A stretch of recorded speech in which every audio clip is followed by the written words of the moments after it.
তো hello everyone, তোমরা সবাই কেমন আছো? আশা করি সকলেই ভালো আছো, আর আমরাও খুব ভালো আছি। দেখতেই পাচ্ছি আমরা ট্রেনে উঠে গেছি, তো যাবো একটা জায়গায়। কোথায় যাব সেটা আমার মেয়ে বলবে। কোথায় যাচ্ছ তুমি? মামা বাড়ি? তোমার মামাকে দেখাও। কোনটা মামা? মামা কি এনেছে তোমার জন্য? ভুল করেই আমরা এই কামরাতে উঠে পড়েছিলাম, আগে দেখিনি। উঠার পর আমরা দেখতে পেলাম যে এই কামরাতে আর কোনো সিট ছিল না, দুটোই সিট ছিল। তো যাই হোক, আমাদের সুবিধাই হয়েছে এখানে বসতে। তো এরপরে নেক্সট স্টেশনে হচ্ছে মাসি নেমে যাবে, কারণ মাসি আর আমাদের সঙ্গে যাবে না।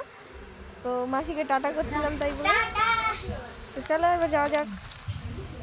ট্রেনে উঠবো আর বাদাম খাবো না, এটা তো হতেই পারে না। কি খাচ্ছ? বাদাম।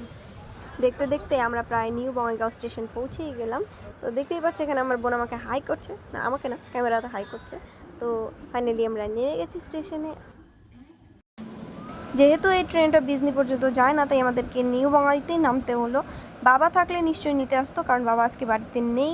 তার জন্য আমাদেরকে নেক্সট ট্রেনের জন্য ওয়েট করতে হবে, তো যেটা আধ ঘন্টা পর। আর এর জন্য আমরা ওয়েট করছিলাম সকালেই ট্রেনের জন্য।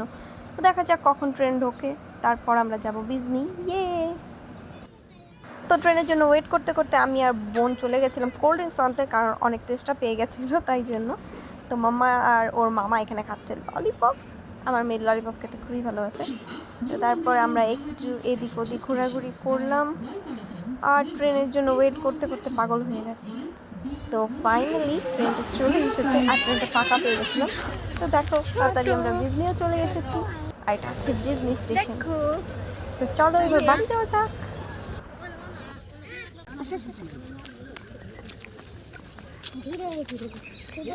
কোথায়? মামা বাড়ি আছি, এখন তো চলে এসেছি মামা বাড়ি।